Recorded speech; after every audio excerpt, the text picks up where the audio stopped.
So what is going on, guys? We are back with another video. This is Franchise on Madden 16, and we are the Jaguars, and we're 5-3, which is alright, but if you look at that, yes, it's true.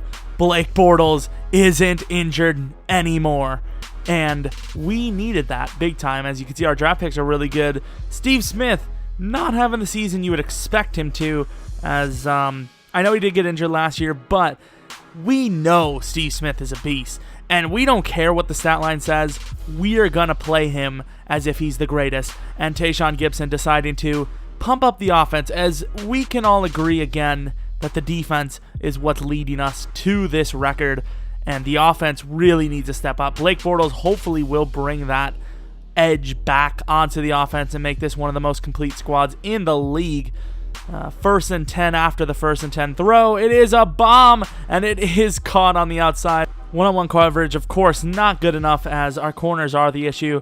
One position we don't have issue at is linebacker, except for that play where Quan Alexander, who's having a great rookie year, does go offside. Doesn't matter, as they get the touchdown anyways.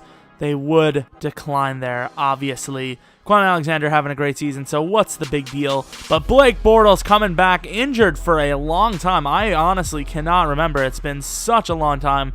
But starting off, 7 yards pass, so 1st and 17. We do get a first down throw to Allen Hurns. Blake Bortles has a lot to catch up on. He is not going to do it there, though, as he misses a wide open receiver. Blake Bortles is going to be rusty. He hasn't started an NFL game in some time.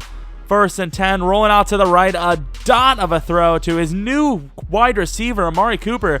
Didn't have him earlier in the season. Will that be a difference maker? 3rd and 16, there is a flag on the play. Is that going to be offensive or defensive holding?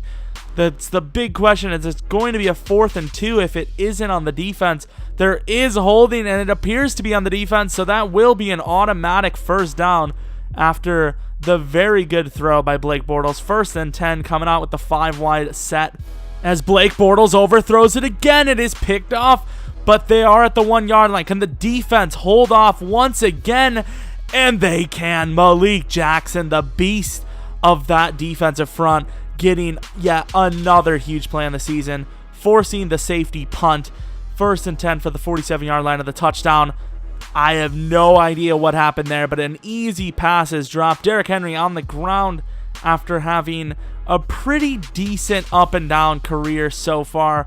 Not easy when you have an offensive line like this. He's trying his best. A throw to the outside to the guy who isn't having any issues, which is Julius Thomas, playing outstanding. And speaking of outstanding, what a throw by Blake Bortles, finally hitting that left side for the touchdown. Allen Robinson with a touchdown on the game. 3rd and 10. Can the defense hold up again? Throwing. No, he's looking, and he throws to the left side, and it actually is stopped, surprisingly, as we had an earlier instance where we did miss that play. And Derrick Henry, once again, no time to run, but he does run the guy over immediately, gaining 3 yards, which is better than nothing. Amari Cooper on the blitz gets a juke, one away from the giant score. Amari Cooper already showing Blake Bortles what kind of guy he is. 1st and 10, though, sacked on the play. Offensive line is a huge issue that needs to be settled next season. Speaking of offensive line issues, gets hit right as he's trying to back up, and it is a sack after another straight hit. Blake Bortles appears to be injured, but maybe not, as Blake Bortles is coming out there again after having a rough return. That offensive line still can't get the job done. Blake Bortles, first game back, he's getting pounded. The coach is absolutely furious with the way his offensive line is playing, especially when his starter returns from a big injury caused by bad offensive line play. But a perfect throw on 3rd and 13 to extend the drive, which is a clutch play by Blake Bortles, and we do see ourselves another throw to the up-and-coming star, Amari Cooper. Blake Bortles is loving it. Blake Bortles is loving his new wide receiver option. 3rd and 6. A is wide open, and he throws it up to the big man, Julius Thomas, but of course he can't come down with it. 4th and 6 right before halftime. A is open right again, but just throwing into coverage again. Blake Bortles is not seeing the field like he once was earlier in the season. Surely that's just the rust trying to get off those shoulders. But on 3rd and 6, the defense locking down yet again.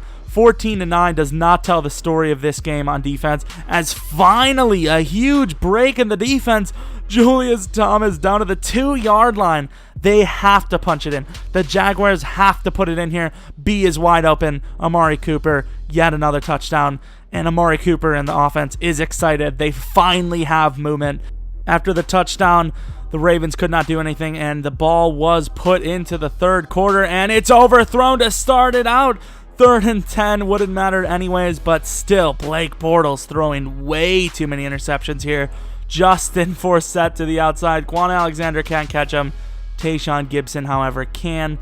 1st and 10 from the 42-yard line. Running up the middle, I believe, is Quan Alexander, having a lights-out middle linebacker career so far as a rookie.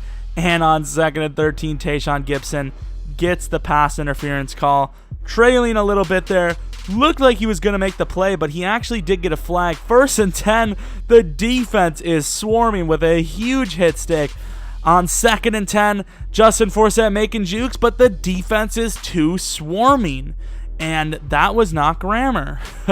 But on 3rd and 9, another big play, as they are going to have to settle for a field goal. They are up by 1, though, which is good enough for the Ravens. Blake Bortles sees a wide open Julius Thomas outside. That connection isn't dead, as it seems like Julius Thomas can find the ball all the time, no matter who his quarterback is. And there's been a lot of them within the last couple of games. And Amari Cooper showing how big of a target is he on this team. And Eric Weddle can't believe it. He thought he had the play.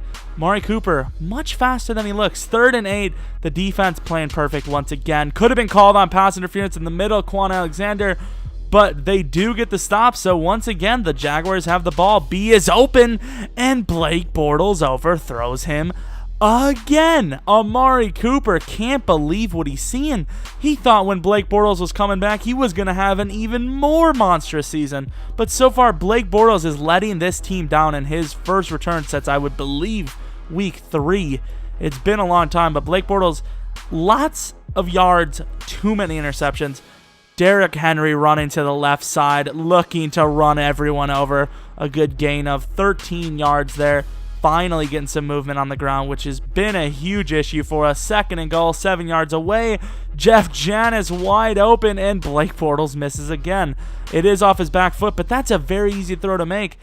And that was almost a very easy throw to take, as they almost got the interception. 1st and 10 at their own 30-yard line. Malik Jackson with a huge safety play earlier in the game, coming back out with a nice sack. They are now in 3rd and 12, and Justin Forsett cannot get enough yards. You look at that stat line. It's not impressive Blake Bortles stats, but rather what this defense is doing to Joe Flacco. Joe Flacco has been irrelevant, as Derrick Henry just jukes everyone, as he always does. He just needs a little bit of help. 3rd and 11. Bortles thought he had someone wide open. The Jaguars are forced to take a field goal, and with their rookie kicker having an outstanding season, I believe he did not miss a single field goal. Shoo-in for best kicker of the year, in my opinion. 3rd and 14, though, wide open on the out route is Steve Smith. Not the greatest cornerback play, like I said, but there is 20 seconds left. 3rd and 10, throwing to the sideline.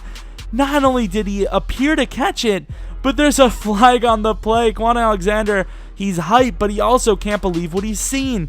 Pass interference on the defense. Prince Amukamara tried his best, and he did successfully stop them from catching it, but he got the flag. So 1st and 10, there's another flag as Cummings gets the pick.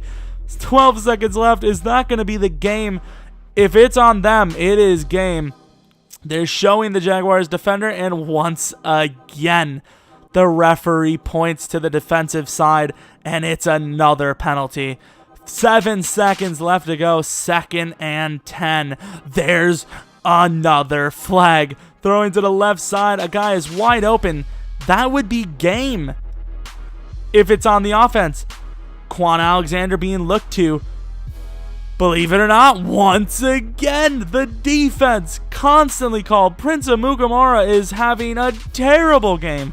1st and 10. Last play of the game. Is a penalty going to save him? Is Flacco going to save him? What is going to happen? And Quan Alexander, the best defensive player in the league, gets a pick. He's going to try to run it back for his first career interception touchdown, but number 18 catches him at the 6-yard line. Regardless, that was a stellar game for the defense. The referees couldn't save the Ravens. The Ravens' defense couldn't save the Ravens. No one can beat this defense except for the people that beat that defense. But this defense is playing really well, especially with all of the lack of skill in the defensive backfield, which needs to be addressed in the offseason. I guarantee you it will, as we have reached the trade deadline. So any suggestions you guys give me cannot be used other than potential free agents, which there really isn't anyone there. We might pick someone up in the free agency soon, like before the offseason. There are some cornerbacks that could probably help this team. We do have some issues at that position. Chris Harris Jr., Jason Myers, best kicker of the year, not a surprise. But Quan Alexander, only 2nd place on defensive rookie of the year, really surprising. I'm assuming he's going to make it up there. Ladarius Webb and Amari Cooper both making players of the week. Quarterback is a huge issue still. Blake Bortles needs to come alive. But hopefully you guys did enjoy the video. If you are new to the channel, hopefully you subscribe, maybe like and comment. Any of you. Just watching is awesome to me. Hopefully you guys are enjoying the content. Let me know what you guys think of the videos. Also, if you want to see the Texans' point of view, I am playing with another user that goes by the name of Bengal. Check out his channel in the description. He has great content. He also is recording every franchise video as the Texans. We also have the Titans next week leading the division, and we need this game badly. But hopefully you guys come back for next video. But until next video, see ya. So guys, what is going on? We are back with more franchise, and we are the Jaguars. If you haven't been keeping up, or you can't read the title, which either way, it's all right. It's all right. Braxton Miller's got speed. He's got room to run, and that's why you don't celebrate, kids. If I would have celebrated at any point in that run, we would have not scored a touchdown. So, yeah, you just watched one of my videos. You could probably leave now. There's nothing really here left for you other than maybe like and subscribe or something. Bye.